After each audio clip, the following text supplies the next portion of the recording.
Someday I gotta have a long talk with you. What about? Absolutely. You're obviously a white man, and that's Donald Trump's core demographic. Politics? Oh, don't bother, Uncle Jed. I done decided to be a brain surgeon. Too bad. Country's lost a great leader. Do you have a message to, your fellow white men to help draw them over to the Democrat Party? Stand by. This is going to be good. This is outside of a North Carolina rally, and they found exactly what they were looking for. A white dude for Harris. He's got all the gear on, the yellow sticky. We're not going back.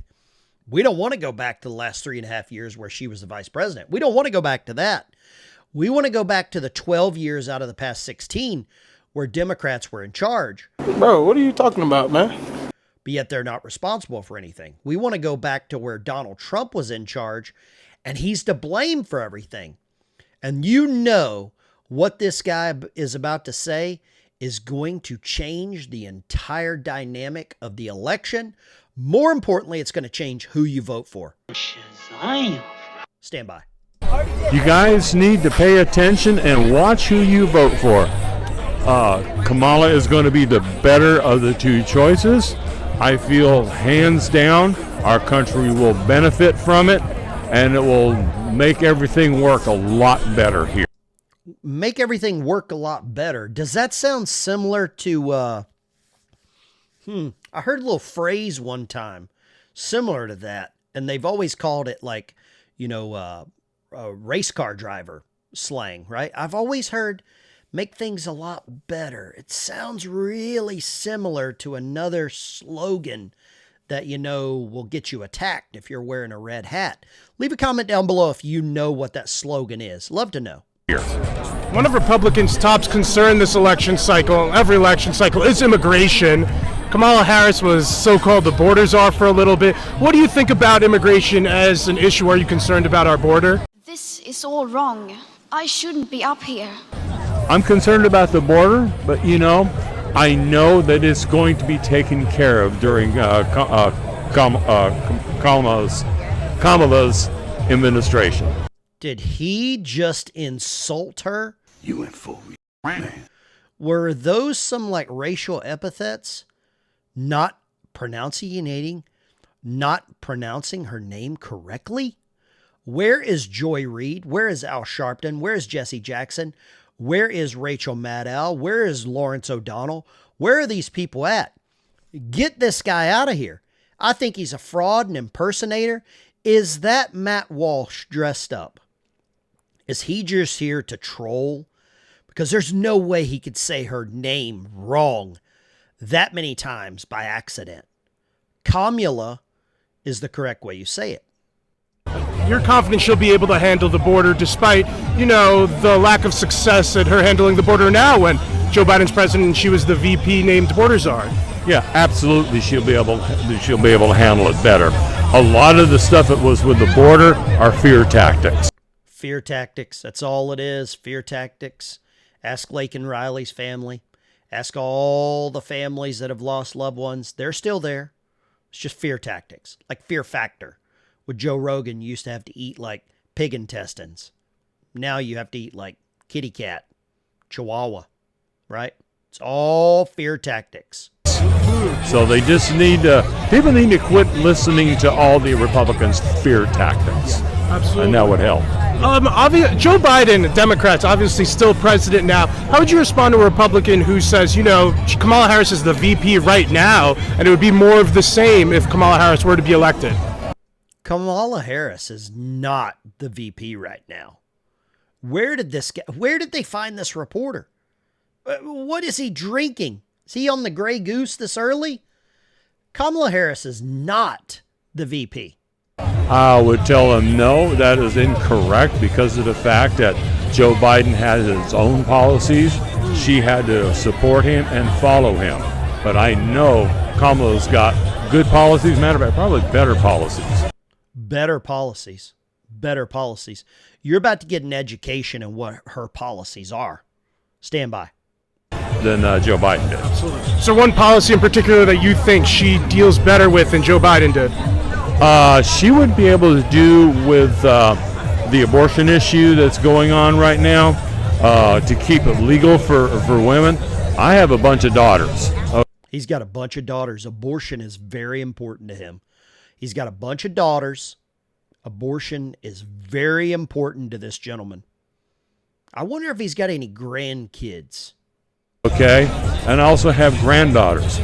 I don't want to see their future and all of their rights taken away from them. Is that one of your top concerns in this upcoming election, abortion access for your female family members? Absolutely. This guy's a genius. Absolutely. He's got daughters and granddaughters. He wants abortion to be, number one on his voting issue. That's his number one thing. Doesn't care about the border. Kamala is going to fix it. She had fixed it. When she was VP, everything was running smooth, right? That's it. That's Kamala. This is your guy. This is your neighbor. This is who is voting for Kamala Harris.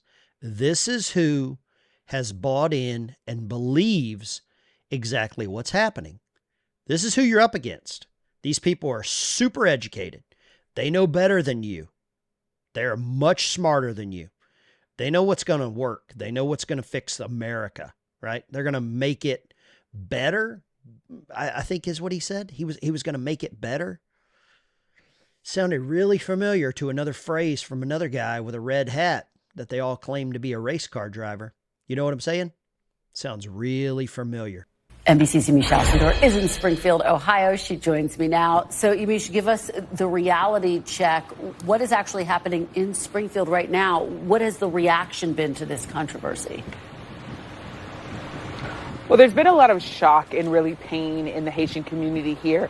A lot of the Haitian immigrants who came here legally. Most of them came here legally through federal programs. The city also advertised new manufacturing jobs as well as the city's affordability to try to attract people here, because this was a city that had lost something like 20,000 people and had dwindled down to about 60,000 people from a high of 80,000 people.